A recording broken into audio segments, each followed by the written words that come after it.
पैर पकड़ता रहा, एक दिन तेरा उद्धार हो जाएगा। तो इसने हाथी का पैर पकड़ लिया और भगवान की कृपा से आज मुक्त हो गया।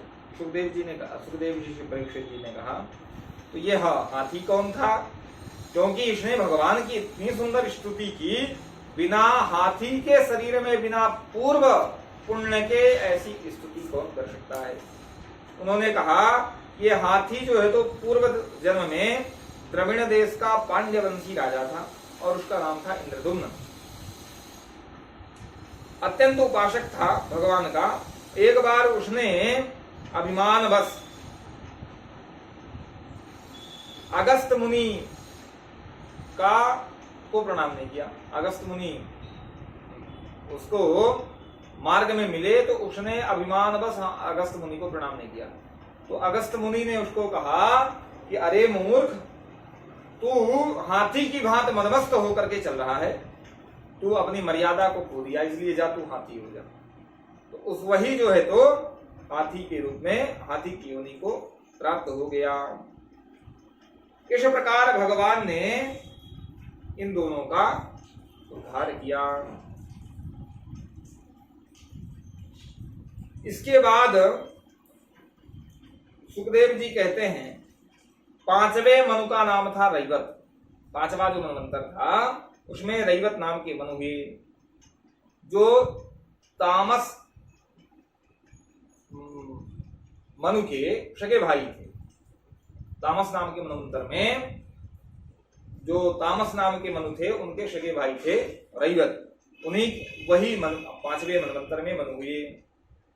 उस मनवंतर में इंद्र का नाम था विभु और भगवान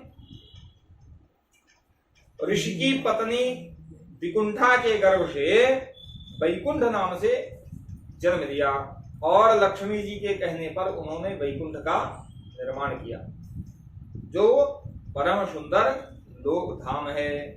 वैकुंठ नाम का उन्होंने धाम का निर्माण किया। इस प्रकार से छठे मनु चक्षु हुए। चक्षु के पुत्र चाक्षुष हुए और उनके यहाँ पुरु पुरुष सुद्युम्न आदि कई पुत्र हुए। उस समय इंद्र का नाम था मंत्रद्रुम और उस समय भगवान ने वैराज की पत्नी शंभूति के गर्भ से अजित नाम ग्रहण करके अंशावतार को धारण किया था। अजित नाम से अंशावतार भगवान ने धारण किया था। उन्होंने समुद्र मंथन करके देवताओं को अमृत का पान कराया था और वे ही कच्छप रूप को धारण करके मंदराचल में मथानी के लिए आधार बने थे। मंदराचल के नीचे कच्छप रूप धारण करके, कछुए का रूप धारण करके आधार बने थे। कौन? भगवान अजित। देखिए, अलग अलग मनवंतर की अलग अलग भगवान का अवतार हुआ है। तो एक मनवंतर में उन्होंने हरि रूप में ग्राह्य और गज का उद्धार किया। एक मनवंतर में उन्होंने अजित रूप में समुद्र मंथन करवाया देवताओं से। तो राजा परीक्षित ने कहा कि भगवान समुद्र मंथन कैसे हुआ और देवताओं ने राक्षसों से मित्रता कैसे कर ली, कृपया आप मुझसे बतलाइए। तब सुखदेव जी कहते हैं, सुखदेव जी ने कहा, बहुत बढ़िया प्रश्न किया आपने परीक्षित जी, मैं तुमसे इस विषय में कहता हूं। एक बार क्या हुआ कि राजा बलि ने इंद्र से युद्ध करके इंद्रासन को जीत लिया। जब इंद्रासन को जीत लिया तब तो इंद्र आदि बहुत परेशान हुए। क्यों जीत लिया? क्योंकि एक बार दुर्वासा ऋषि भगवान नारायण के दर्शन करके, अजित भगवान के दर्शन करके लौट रहे थे और जब लौट रहे थे तो मार्ग में इंद्र मिल गया। तो वह दुर्वासा ऋषि ने भगवान की प्रसादी माला, जो भगवान ने दुर्वासा ऋषि को पहनाया था, तो इतना प्रेम इंद्र के ऊपर उमड़ा, दुर्वासा ऋषि ने उस माला को इंद्र को मुख के गले में पहना दिया और इंद्र ने उस माला को, अरे दूसरे का जूठन माला हमको पहना दिए। इंद्र ने उस माला को निकाला और हाथी को पहना दिया। अच्छा, दुर्वासा ऋषि तो पहनाए और आगे बढ़ दिए, लेकिन दुर्वासा ऋषि के मन में आया कि देखो तो हमने जो भगवान की प्रसादी माला इंद्र को पहनाई है उसमें इंद्र कैसे शोभा को पा रहा है, कैसे शोभायमान हो रहा। और जैसे पीछे मुड़ के उन्होंने देखा तो क्या देखा कि इंद्र ने उस माला को हाथी में डाल दिया और हाथी ने अपने सूंड में फंसाया, पैर के नीचे रखा और कुचल डाला। तो दुर्वासा को भयंकर क्रोध आया। वो तो साक्षात क्रोध के ही अवतार थे, भगवान रुद्र के अवतार थे। उनको क्रोधी कहते हैं दुर्वासा ऋषि को। दुर्वासा क्रोध इसलिए क्योंकि रुद्र के अवतार है ना, शिव के अवतार है। तो पहले कथा सुन चुके हैं ना, अनुसुईया के गर्भ से हमारे दादाजी शिव जी जुड़े थे, तो बताते बहुत क्रोधी थे। उन्होंने इंद्र को श्राप दिया, जाओ तुम त्रैलोक के शहीद श्रीहीन हो जाओ, श्रीहीन हो जाओ। पता चला श्री यानी संपत्ति से हीन हो जाओ, तुम्हारा सारा वैभव नष्ट हो जाए, सारा राज्य तुम्हारा नष्ट हो जाए। ऐसा जब उन्होंने श्राप दे दिया, इधर शुक्राचार्य जी को पता चला तो इन्होंने अपने शिष्य बलि को आदेश दिया, जाओ। बलि किसका वंशज है? प्रहलाद का पोता है, विरोचन का बलि, प्रहलाद का विरोचन बहुत बड़े दानी थे, बिल्कुल। और प्रहलाद से विरोचन, विरोचन से बलि, बलि प्रहलाद के पोता थे, तो राक्षस कुल के थे। तो बलि को उन्होंने आदेश दिया शुक्राचार्य जी ने कि जाओ, इंद्र के ऊपर इस समय तो दुर्वासा ऋषि का श्राप है, इसलिए आप जाओ और इंद्र से सिंहासन छीन लो। बस चढ़ाई कर दिया और जीत लिया इंद्र को। अब तो इंद्र बेचारे इधर उधर मारे भग रहे थे। ब्रह्मा जी के पास पहुंचे, ब्रह्मा जी से कहा, हे ब्रह्मा जी, अब तो आप ही हमारी रक्षा कर सकते हो, मुझे क्या उपाय करना चाहिए? ब्रह्मा जी ने कहा, हम भी यह उपाय नहीं जानते,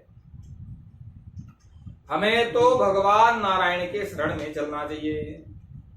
क्यों नहीं जानते? क्योंकि भगवान की ही जो माया है ना, भगवान की जो माया है, उस माया से मैं ब्रह्मा, शिव, तुम इंद्र और चराचर जो जगत है वह मोहित है, इसलिए उन्हीं की शरण में चलना चाहिए। ब्रह्मा जी के सहित सब लोग वहां पहुंचे। ब्रह्मा जी ने भगवान की स्तुति की कि अविक्रियम सत्य मनंतमाद्यम गुहाशयम निष्कलम प्रवर्त्यम मनोग्रयानम वचसा निरुक्तम नमामहे देववरम वरेण्यम। हे भगवान, आप तो सर्वश्रेष्ठ हैं, अविक्रियम, आप निर्विकार हैं, सत्य हैं, अनंत हैं, आद्य हैं। अनंत यानी आपकी कोई सीमा नहीं है, आद्य यानी सबसे आदि पुरुष हैं। आप तो, आपका जन्म मृत्यु आदि कुछ नहीं होता है, निश्चित हैं। इसलिए हे भगवान, मैं आपके शरण में आया हूं। इस प्रकार से ब्रह्मा जी ने इंद्र आदि देवताओं के सहित भगवान का स्मरण किया। तब तो सुखदेव जी कहते हैं, परीक्षित, भगवान उनके सामने आजित रूप में साक्षात प्रकट हो गए और गंभीर वाणी में कहा, ब्रह्मा जी, आपने स्तुति करके मुझे प्रसन्न कर दिया है, लेकिन इंद्र आदि जो देवता हैं उनके लिए मैं एक उपाय बता रहा हूं। उपाय क्या बता रहा हूं? देखो इंद्र, इस समय तुम्हें समुद्र मंथन करना चाहिए। समुद्र मंथन करने के लिए जो दैत्य हैं उनको अपने संग में लेना चाहिए। तो इंद्र ने कहा, देवताओं के संग कैसे आ सकते हैं दैत्य लोग, और क्योंकि उनको बुलाने के लिए हमें वहां जाना पड़ेगा, और जाएंगे जब उनसे हाथ जोड़ करके अनुनय विनय करेंगे तो हम देवता हैं भैया, हम उनके पास जाकर के अनुनय विनय करने वाले नहीं हैं। तो भगवान ने एक उपाय बताया, बोला, देखो, मूर्खों की भाषा नहीं बोली जाती। अरयोपि संधेयाः सति कार्यार्थ गौरवे अहिमूषकवत देवा ही अर्थस्य पदवी गतैः। अपना काम सिद्ध करना हो तो क्या करना चाहिए? दूसरा शत्रु भी है उसको भी अपने बस में करने का प्रयत्न करना चाहिए, अपने पक्ष में मिलाने का प्रयत्न करना चाहिए। भले वो शत्रु है। किस नियम से? बोले अहि मूषक वत, अहि यानी सर्प और मूषक, अहि और सर्प और मूषक की भांति। ये कैसा नियम है? तो कहते हैं एक सर्प था, तो वो सर्प पिटारी में बंद था। पिटारी कैसी खुली होगी और कुछ हुआ होगा तो धोखे से मूस भी उसके अंदर चला गया, पिटारी के अंदर। अब जब मूस चला गया तो सर्प ने मूस को देखा, फिर विचार किया कि इसको खा लें तो पेट तो तुरंत भर जाएगा, लेकिन हम तो पिटारी में फंसे ही रह जाएंगे। तो मैं मूस से हाथ जोड़ करके कहा, देखो हम सर्पों ने एक संगोष्ठी की और उस संगोष्ठी में हम सर्पों ने मिलकर के एक निर्णय लिया कि हम आज से मूस को अपना मामा बना लेंगे। उसने कहा मामा? बोले हाँ मामा जी, आज से अब तुम हमारे मामा हो गए हो। उसने कहा मामा? अरे भैया तुम लोग इतने खतरनाक, हमको ढूंढ ढूंढ के मार के खा लेते हो, ये मामा भांजे का रिश्ता तो? अरे नहीं नहीं, हम लोगों ने ये संगोष्ठी में निर्णय कर लिया है, सर्पों ने, कि मूस हमारे मामा है। तो बिल्कुल सत्य कह रहे हो ना? हाँ हाँ बिल्कुल सत्य। देखो अगर खाना होता तो अब तक तो खा गए होते, इसलिए हम अब तुम लोगों को नहीं खाएंगे, अब मित्र की भांति साथ में रहेंगे, रिश्तेदार की भांति। तुम हमारा काम करना, हम तुम्हारा काम करेंगे। तो चूहा तो बिल्कुल नाचने लगा, क्या है, इतनी अच्छी बात। उसने कहा देखो अपन दोनों पिटारी में बंधे हैं, ना तुम निकल सकते हो ना हम निकल सकते हैं, तो इस पिटारी को काट दो, तुम भी निकल जाओ हम भी निकल जाए। तो मूस जो है तो पिटारी को काट दिया, और जैसे ही पिटारी को काटा तो सर्प ने मूस को पकड़ा और गटक लिया और पिटारी से बाहर निकल गया। तो भगवान कहते हैं कि देखो अभी तुम्हें यही उपाय करना चाहिए कि अहि मूषक वत देवा ही अर्थस्य पदवीम गतैहि। अगर कुछ प्राप्त करना है तो समुद्र मंथन करना पड़ेगा, क्योंकि सारी संपत्ति समुद्र में चली गई है। तो समुद्र मंथन करोगे तो सारी संपत्ति प्राप्त हो जाएगी। इसलिए अभी देवताओं के पास जाकर के उनसे संबंध बनाओ, उनको अपने पक्ष में लो। तब तो देवराज इंद्र को बात जच गई और वह दैत्यों के पास पहुंचे। जैसे ही दैत्यों के पास पहुंचे तो राजा बलि ने देखा और उनके जो दूत थे उन्होंने देखा तो तलवार निकाल लिया, और क्या देखा कि ये तो निहत्थे आ रहे हैं। बलि ने कहा सब शांत हो जाओ भैया, आने दो, बात क्या करनी है, अभी तो अस्त्र शस्त्र लेकर के नहीं आ रहे हैं, बात करने दो, क्या बात करेंगे। अब देवता लोग आए, बोले भैया प्रणाम। बलि ने कहा प्रणाम। बोला देखो हम और तुम बिल्कुल सगे भाई हैं। अरे क्या अंतर, माँ अलग है पर पिता तो एक ही है ना, एक ही पिता के हम दोनों संतान हैं। हाँ तुम्हारा मार्ग अलग है, हमारा मार्ग अलग है, इतना ही अंतर है तो भाई भाई। इसलिए हम तुम दोनों आपस में लड़ें ये उचित नहीं है। इसलिए हमारा तो हमने ये विचार किया है कि आपस में हम दोनों को नहीं लड़ना चाहिए बल्कि प्रेम से रहना चाहिए। राक्षसों ने कहा तुम कब से प्रेम करना सीख गए? उन्होंने कहा नहीं, हम सब ने निर्णय लिया है कि हम लोग अब प्रेम से ही रहेंगे। और देखो सारी संपत्ति तो नष्ट हो गई, और हम ये चाहते हैं कि हम लोग इतना लड़ते हैं, झगड़ते हैं, हाथ पैर कट जाते हैं, मरते भी हैं, तो हमने ऐसा विचार किया है कि क्यों ना समुद्र मंथन करें और समुद्र से जो अमृत निकलेगा उस अमृत को हम दोनों लोग आपस में बांट करके पी लेंगे। और पी लेंगे उसके बाद अगर झगड़ा भी होता है तो खूब लड़ेंगे, लेकिन मरेंगे कोई नहीं। दैत्यों को तो बात बहुत अच्छी लगी, उन्होंने कहा आपस में ही बांट करके पिएंगे। देवताओं ने कहा, दैत्य लोग तो बिल्कुल प्रसन्न हो गए। राजा बलि ने कहा ठीक है तो फिर हम चलेंगे। बात जज गई, दोनों पहुंचे कहां? बंदराचल पर्वत के पास। दोनों ने उत्साह में पर्वत को उखाड़ लिया, और पर्वत को उखाड़ करके जैसे ही चले तो गणेश जी का ध्यान किया नहीं, तो विघ्नराज ने पर्वत को पटक दिया। तो आधे देवता और आधे दैत्यों के शरीर चकनाचूर हो गए। दैत्य लोग तो किनारे खड़े हो गए, भैया हमको नहीं चाहिए अमृत, तुम पी लो, कर लो समुद्र मंथन, हमको नहीं चाहिए अमृत। अमृत पाने से पहले टूट फूट गए, इसलिए नहीं चाहिए। भगवान वहां प्रकट हो गए गरुड़ के सहित। भगवान ने उस पर्वत सबको अमृतमय हाथों से स्पर्श करके सबको पुनः स्वस्थ कर दिया और उस पर्वत को एक ही हाथ से उठा करके गरुड़ जी के ऊपर रख दिए और गरुड़ जी के ऊपर रख करके समुद्र के किनारे ले जाकर के उस पर्वत को रख दिए। अब दोनों पक्षों से कहा भैया मथानी की व्यवस्था करो। वो मथानी की व्यवस्था तो हो गई, रस्सी की व्यवस्था करो। सब ने जा करके बासुकी नाग से प्रार्थना किया कि आप जो है तो मथानी का रस्सी का काम कर दो। बासुकी नाग ने कहा कि हमको मिलेगा क्या, हम मथानी तो बन जाएंगे, रस्सी तो बन जाएंगे, पर हमको क्या मिलेगा। तब तो देवताओं ने कहा कि देखो भैया आप भी सहायक बनोगे, इसलिए आपको भी अमृत में भाग मिलेगा, आप भी पी लेना अमृत, आप भी अमर हो जाना। तो अमृत का नाम सुना तब तो बासुकी बड़ा प्रसन्न हो गया और प्रसन्न होकर के चल दिया और रस्सी के रूप में वह मंत्राचल से लपट गया।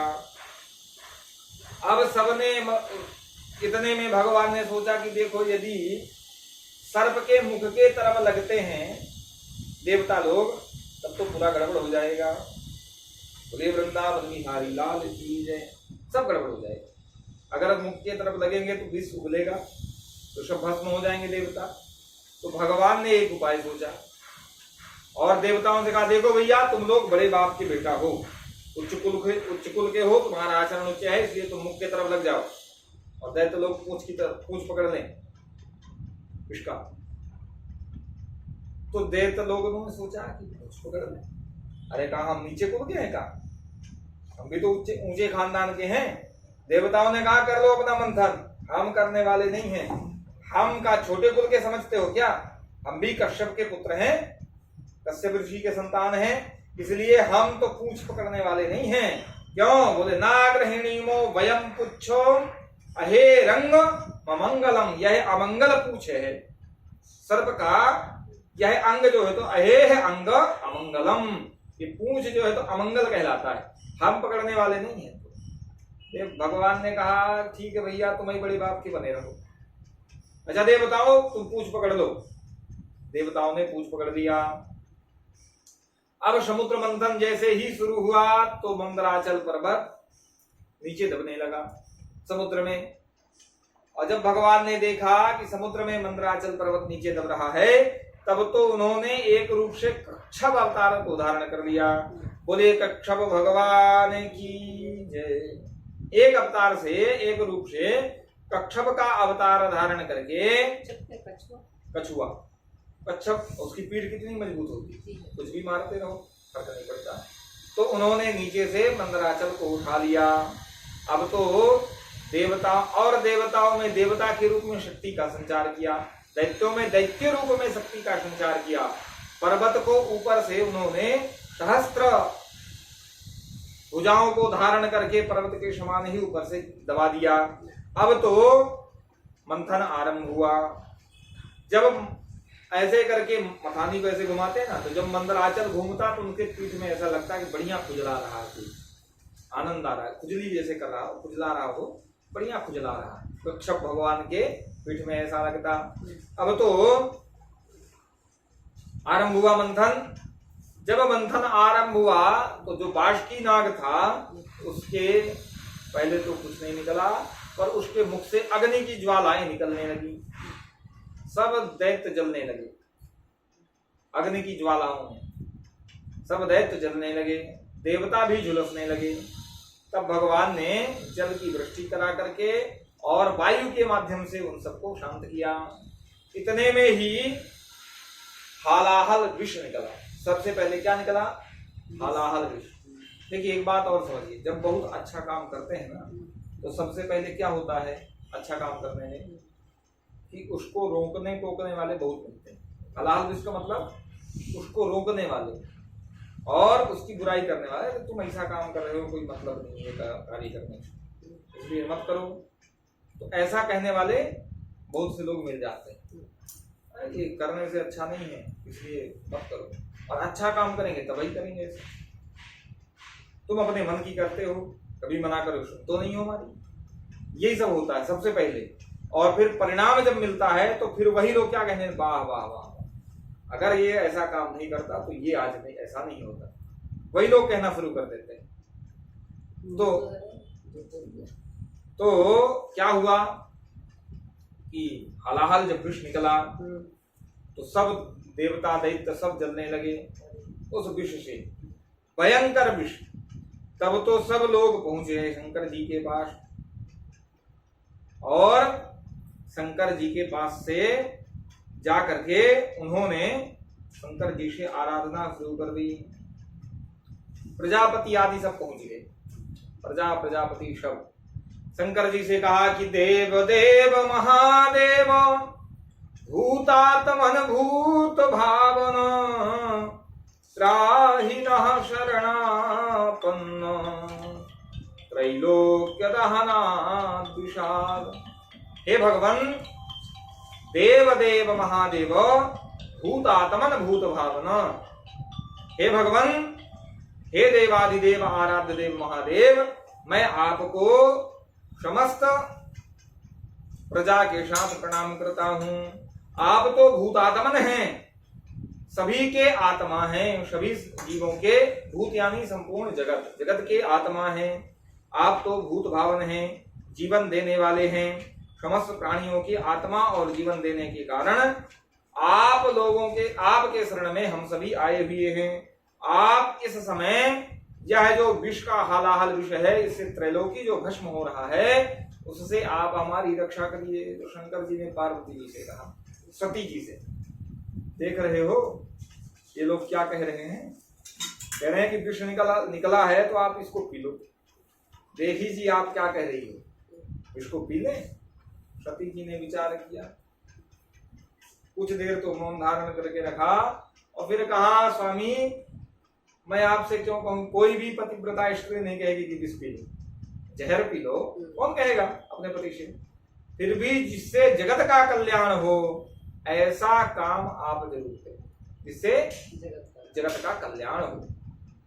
मतलब कह रही हो कि हम विष पी लो, बोले हम तो कहाँ कह रहे हैं, हम एक बार भी नहीं कहें विष पी लो, पर जगत का कल्याण हो जिससे वही काम करिए आप।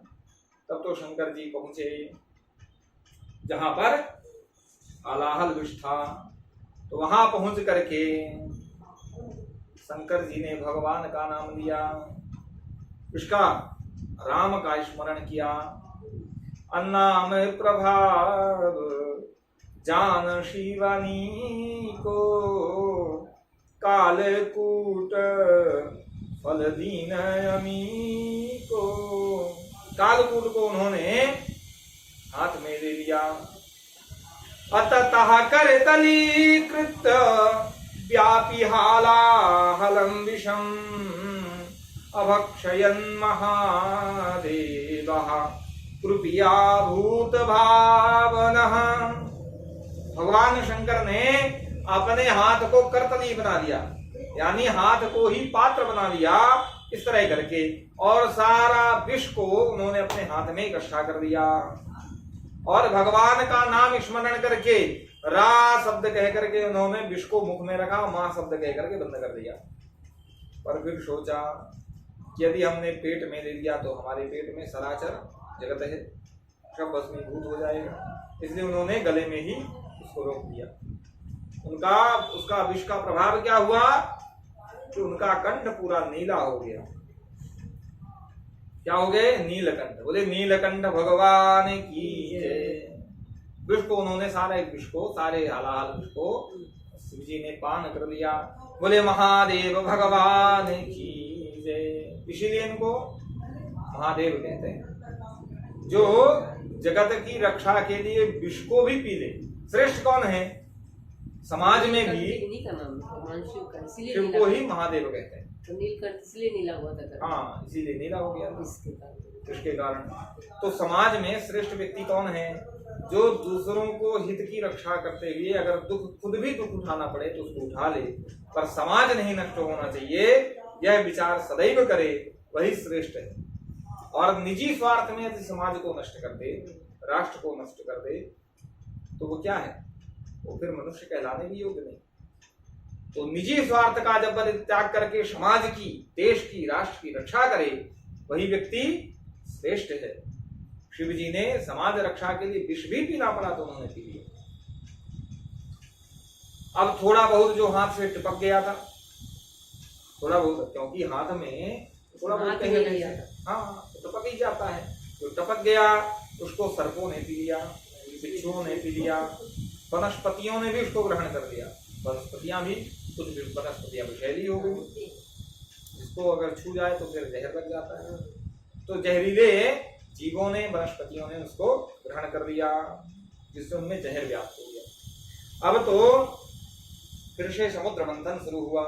तो सबसे पहले कामधेनु प्रकट हुई, कामधेनु गाय प्रकट हुई, उसको ऋषियों ने ले लिया।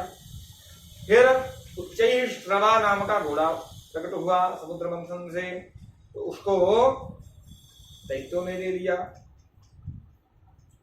फिर ऐरावत नाम का हाथी निकला, देवराज इंद्र ने ले लिया, जिसके 4 बड़े बड़े दांत थे ऐरावत के। कौस्तुभ नाम की पद्मराग मणि निकली, भगवान नारायण ने इसको धारण कर लिया। और फिर कल्प वृक्ष निकला, उसको भी देवता लोग ले लिए। अप्सराएं प्रकट हुई, उनको भी देवता लोग ले लिए। फिर तो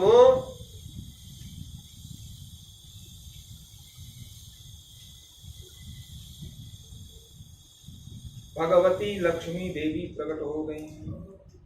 जब भगवती लक्ष्मी देवी प्रकट हुई तो सबने उनका अभिषेक किया।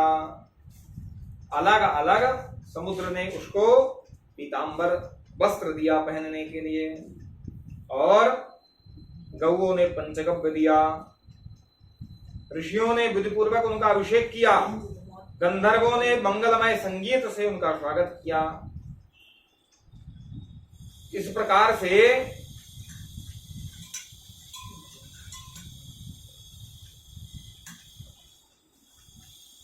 सबने अलग अलग वस्तु उनको भगवती लक्ष्मी को भेंट किया। तब तो लक्ष्मी जी ने कमल का पुष्प लेकर के अपना वर चयन करने के लिए निकली। अब मैं किसे वर्णित करूं?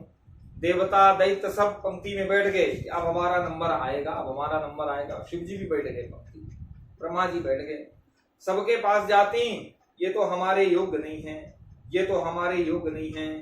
अब इस प्रकार से भगवती लक्ष्मी जी सबके पास गई, शिव जी के पास गई।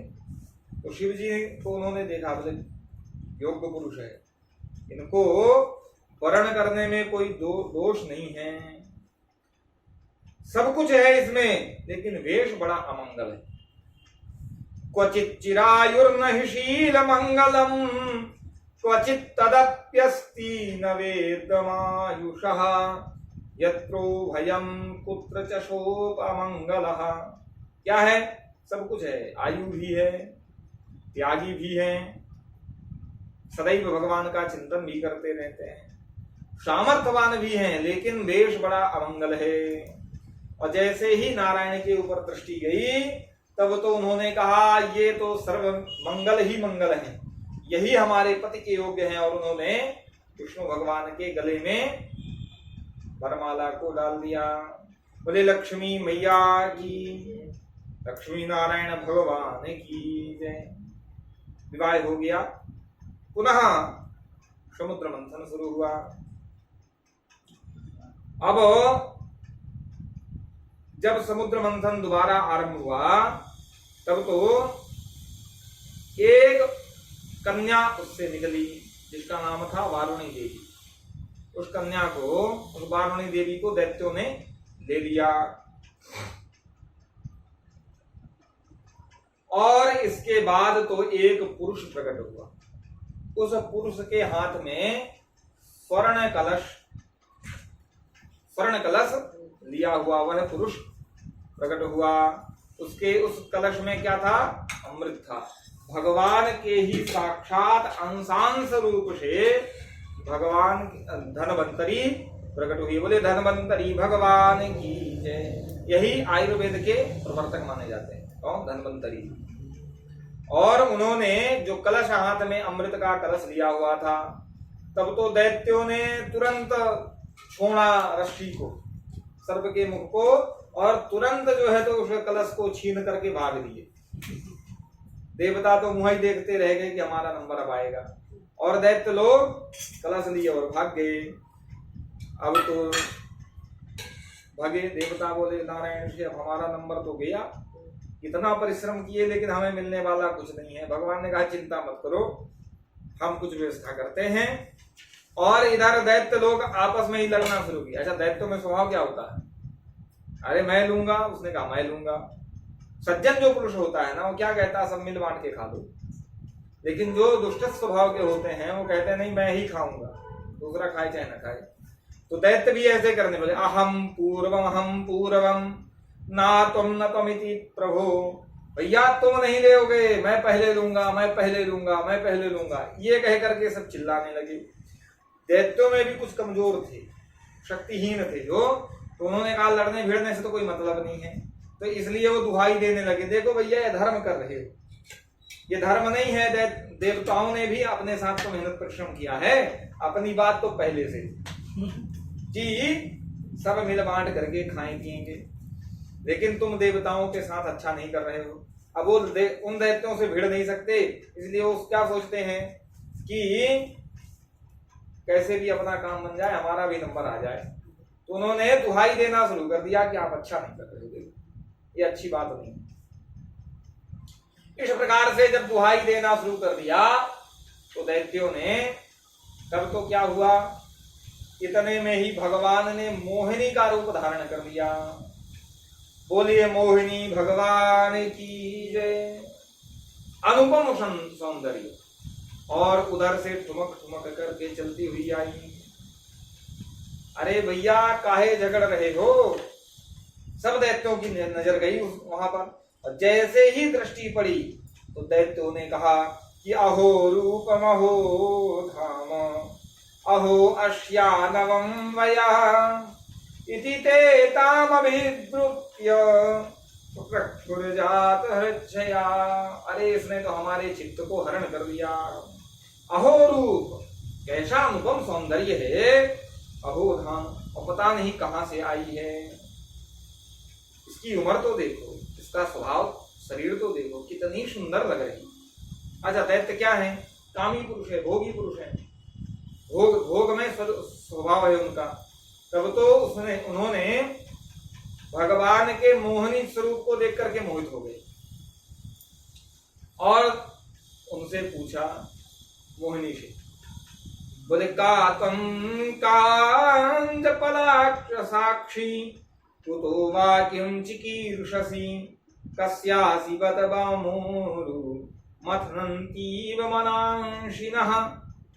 हे कमल नयनी, तुम कौन हो, कहां से आई हो, क्या करना चाहती हो? हे सुंदरी, तुम किसकी कन्या हो? अब तो तुम्हें देख करके हमारे मन में खलबली हो रही है। उन्होंने कहा आपस में झगड़ काहे रहे हो? देखो हमने समुद्र मंथन करके अमृत प्राप्त किया है। दैत्यों ने कहा समुद्र मंथन करके अमृत प्राप्त किया है, लेकिन हमारा बंटवारा थोड़ा गड़बड़ हो रहा है, बांट नहीं पा रहे हैं आपस में। इसलिए हम तो चाहते हैं कि आप हमारे बंटवारे में थोड़ा सहयोग कर दीजिए। देवी जी ने कहा कि देखो भैया,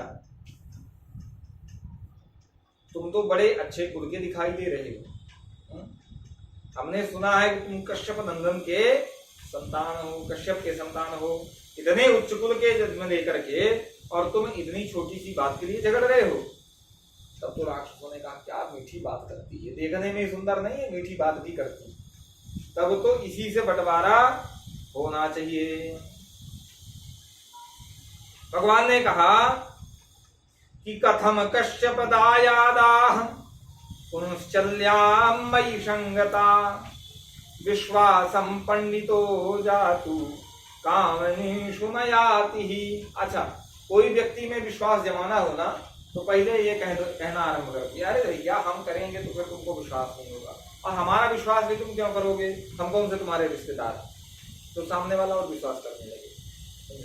ठीक, तो उन्होंने कहा, भगवान ने कहा कि देखो तुम ठहरे कश्यप नंदन के संतान, कश्यप के संतान, और मैं, तो उन्होंने कहा कि मैं स्वच्छंद चारणी स्त्री हूं, जहां इच्छा पड़ती है वही घूमने लगती हूं, तो भला तुम हमारे पर विश्वास क्यों करोगे?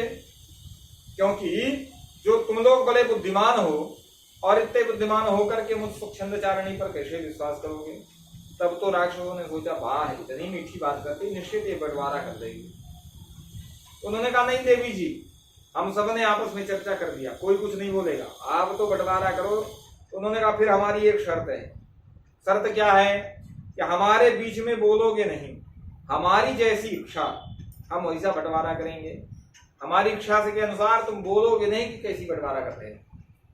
उन्होंने कहा, बिल्कुल हम लोग कुछ बोलने वाले नहीं, हम इतने गिरे भी खानदान के भी नहीं है जितना आप समझ रही हो कि हम गिरे खानदान के हैं, बिल्कुल नहीं।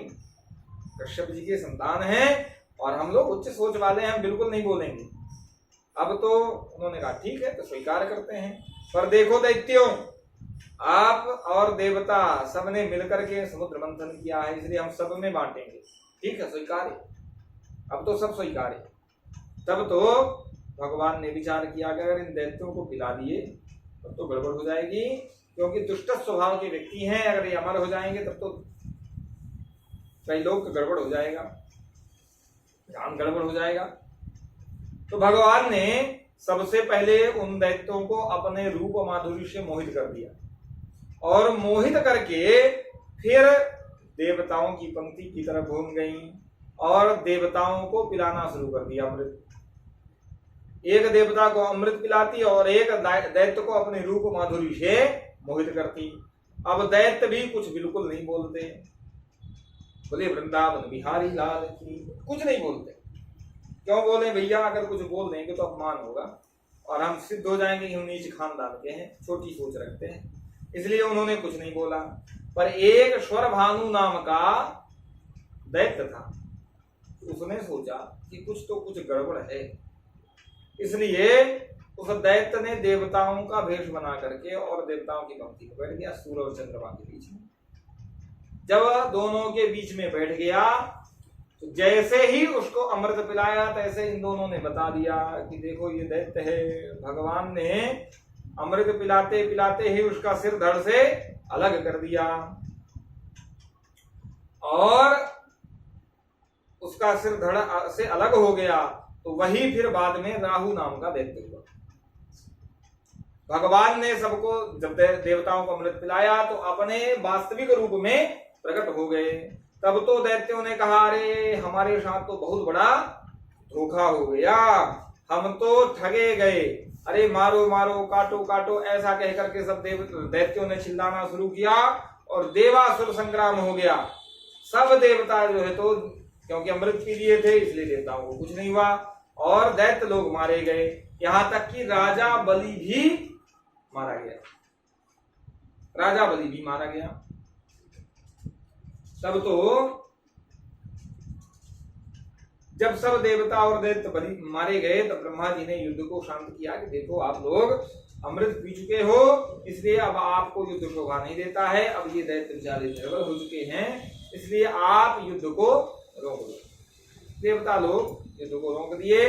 शुक्राचार्य ने पुनः संजीवनी मंत्र के द्वारा राजा बलि को पुनः जीवित कर दिया और जितनों के गले नहीं कटे थे, धड़ से सिर अलग नहीं हुआ था, सबको जीवित कर दिया संजीवनी विद्या के द्वारा। शुक्राचार्य के पास ऐसी विद्या थी, पुनः जीवित कर दिया उनको मृत संजीवनी विद्या के द्वारा। इधर शिव जी ने जब सुना कि भगवान ने मोहिनी का रूप धारण किया, शिव जी ने सोचा कि हमने तो उस मोहिनी रूप स्वरूप का दर्शन ही नहीं किया, मुझे भी दर्शन करना चाहिए। भगवान के पास पहुंच गए, भगवान से प्रार्थना करने लगे कि देव देव जगत व्यापिन जगदीश जगन्मया सर्वेषां सामपि भावानां त्वमात्मा हेतुरीश्वरः।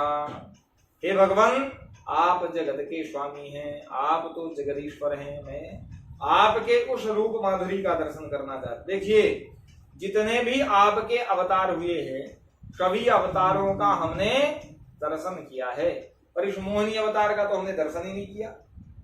इसलिए हे भगवान, मैं आपके उस मोहिनी अवतार का दर्शन करना चाहता हूँ। अवतारा मया दृष्टा रममाणस्य ते गुणैः सोहम तद दृष्टुमिच्छामि ते योषित वपुर्धृतम्। हे भगवान, मैंने आपके उस स्वरूप का दर्शन करना चाहता हूँ। भगवान ने कहा, देखो शिव जी, ये स्वरूप आपके दर्शनार्थ नहीं है। आप तो मुझ ब्रह्म में चिंतन करने वाले हैं, मुझ ब्रह्म में चिंतन करते हैं, एकाग्र चित्त से भजन करते हैं। काम रिप कहे जाते हैं। आप काम के शत्रु माने जाते हैं, काम आपको छूता नहीं है, इसलिए आपको यह स्वरूप दर्शन करने योग्य नहीं है। क्योंकि हमारा यह मोहिनी का जो स्वरूप है, यह किसके लिए है? कामी पुरुषों के दर्शनार्थ है, इसलिए आपको दर्शन नहीं करना चाहिए। शिव जी ने कहा, भगवान आपको आज तो मैं दर्शन करके ही जाऊंगा उस स्वरूप का। क्यों? क्योंकि मैंने आपके सारे अवतारों का दर्शन किया, केवल एक अवतार है मोहिनी जिसका अभी तक हमें दर्शन नहीं हुआ। तब तो भगवान ने कहा, ठीक है शिव जी, आपकी बड़ी प्रबल इच्छा है तो मैं दर्शन कराऊंगा। इतना कह के भगवान अंतर ध्यान हो गए, और जैसे ही भगवान अंतर ध्यान हुए तैसे ही बड़ा सुंदर एक उपवन तैयार हो गया। वही देखते देखते उसमें तो मदन अनुकूल, मदन यानी काम के अनुकूल सारा वातावरण बन गया, सारा ऋतुएं उसी अनुकूल में हो गई। शंकर जी क्या देखते हैं कि एक सुंदर स्त्री गेंद खेल रही है, कंदुक खेल रही है। यह तो देख करके शंकर जी उस स्त्री को जैसे ही देखते हैं तो उस पर मोहित हो गए। सती भी साथ में थी, सती के सामने ही शिवजी मोहित हो गए उसको देखते ही, और वह गेंद खेलती हुई इधर उधर भाग रही थी। शंकर जी भी पीछे पीछे भागने लगे, और इतना मोहित हो गए शिव जी, एक बार तो उसको अपने हाथ से बाहों में ऐसे पकड़ के भर दिया, परंतु उनको याद ही नहीं रहा कि मेरा वास्तविक स्वरूप क्या है। शिव जी को ऐसा लगने लगा, यहां पर लिखा है, मानो शिव जी काम ने शिव जी पर आज विजय प्राप्त कर लिया, ऐसा लगने लगा। तब तो वह भगवान ने, क्योंकि भगवान तो साक्षात नारायण भगवान थे मोहिनी के रूप में, उन्होंने भगवान ने उनके पास से अपने आप को मुक्त कर दिया हाथ बांध से, और फिर दोबारा भगे शिव जी, फिर पीछे पीछे भगने लगे। यहां तक लिखा है भागवत जी में कि शिव जी इतने काम पीड़ित हो गए कि उनका वीर्य स्खलन हो गया। तब तो शिव जी जब बुद्धि शांत भई, उन्होंने उनको लज्जा आने लगी, लेकिन फिर कुछ ही क्षण में वह स्थिर हो गए, और उन्होंने विचार किया कि ओ हो हमसे तो बहुत बड़ी भूल हो गई। इतने में भगवान अपने स्वरूप में आ गए। भगवान ने कहा, शिव जी आपका चित्त विवल होने के बाद पुनः स्थिर हो गया, इससे मुझे अत्यंत प्रसन्नता है। दृष्ट्वा तु विबुध श्रेष्ठस्त्वां निष्ठामात्मना स्थितः यनमे स्त्री रूपतया स्वैरं मोहितो व्यंगमायया। मेरी इस माया रूपिणी स्त्री को देख करके आप विमोहित तो हो गए, लेकिन पुनः अपनी निष्ठा को प्राप्त कर दिए, इसलिए आपको धन्यवाद कि आपने अपने स्वभाव को नहीं त्यागा। क्योंकि ये जो मेरी माया है ना, यह मेरी माया अत्यंत अपार है, जो सबको मोहित करने वाली है। लेकिन आपने मोहित होने के तुरंत बाद पुनः अपनी स्थिति पर स्थिर हो गए, और मेरी उस काम स्वरूपणी स्त्री के रहते हुए, उस रूप स्वरूप के रहते हुए आप स्थिर हो गए।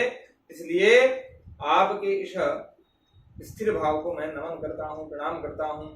इस प्रकार सुखदेव जी कहते हैं, अनेक प्रकार से भगवान विष्णु ने शिव जी का सत्कार किया, आदर किया, और फिर भगवान शिव अपनी पत्नी सती के सहित वहां से अपने धाम को चले गए। सुखदेव जी कहते हैं कि एतन मुहुः की तयतो नुशृण्वतो नारिष्यते जातु समुद्यमः क्वचित् यदुत्तम श्लोक गुणानुवर्णनम् समस्त संसार परिश्रमापहम्। क्योंकि जो पुरुष भगवान का बार बार कीर्तन करता हो, बार बार उनका स्मरण करता हो, श्रवण करता हो, उसका उद्योग कभी निष्फल नहीं होता है। क्योंकि भगवान की जो पवित्र नाम कीर्ति है ना, वह क्या करती है? बोले वह भगवान के गुण और लीलाओं का जो गान है संसार के समस्त क्लेशों को नष्ट कर देती है। इसलिए सतत भगवान का चिंतन करते ही रहना चाहिए।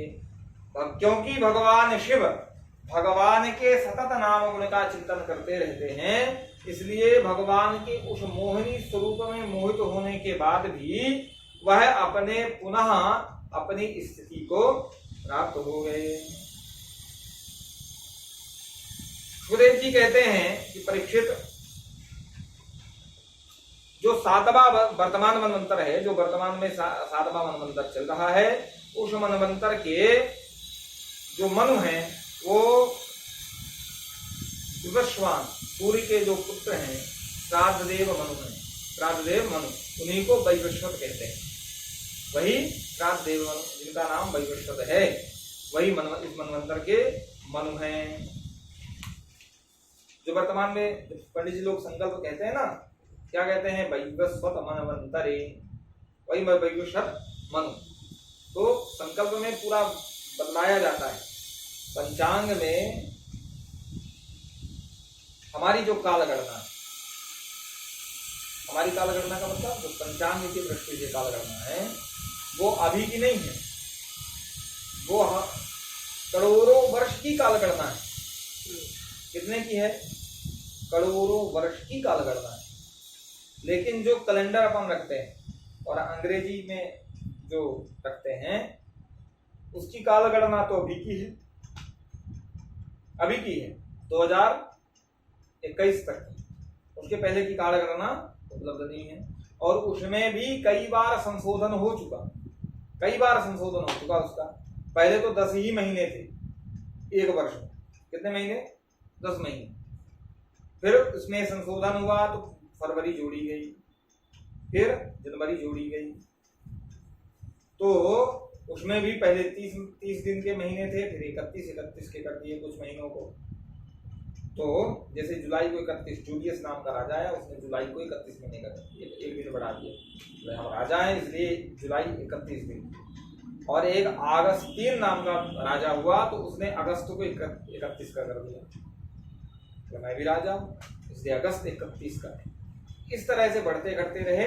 पर ये जो 365 सही 1/4 का जो मान निकालते हैं और हम लोग वर्ष में 360 का जो मान निकालते हैं, उसमें बहुत अंतर है। और हमारा जो वर्ष है उसमें जो तीसरे महीने वर्ष में जो अधिमास आता है, वह ऋतुओं में जो भी आगे पीछे होती है वो सबको बराबर कर देता है। लेकिन ये इसमें बहुत गड़बड़ी हो जाती है और फिर ऋतुएं कहीं इधर भगने लगती, कहीं उधर भगने लगती है अंग्रेजी कैलेंडर में। हमारी कालगणना बड़ी लंबी प्रक्रिया में है, और इतनी लंबी प्रक्रिया है उसकी, और इतनी सुव्यवस्थित प्रक्रिया है कि उसमें ऋतु प्रकृति के साथ साथ, देखिए जब हिंदी में नववर्ष आता है ना, चैत, तो क्या होता है? उसी समय गेहूं पक जाता है, ना नया अनाज आ जाता है, और उसी समय वृक्षों में नए नए पत्ते आने लगते हैं। तो प्रकृति से कितना तालमेल है हमारे पंचांग में। लेकिन अंग्रेजी नववर्ष में ऐसा नहीं। उन लोगों को जनवरी होती है, 1 जनवरी पहला साल होता है, नया साल अपना चैत में होता है, चैत में होता है, उन लोगों में जनवरी में होता है। लेकिन वो जनवरी में कुछ नया नहीं रहता, उस समय तो पत्ते और झड़ जाते थे, प्रकृति भी शांत नहीं देती उसका। तो हमारे इसमें तो नए नए कोपले आने लगते हैं, नए नए पत्ते आने लगते हैं पेड़ों में। तो हमारा जो प्रकृति है, हमारा जो संवत्सर चलता है, वैसे तो विक्रमादित्य से जो भी संवत्सर की गणना है वो कितनी है? 2076 ही चल रही ना, 78। तो विक्रम संवत से चल रही, जब विक्रमादित्य पैदा हुए। और उसके पहले का तो जब कलयुगाब्द अपन गिनते हैं तो 51-18 हो गए, कलयुगाब्द 19।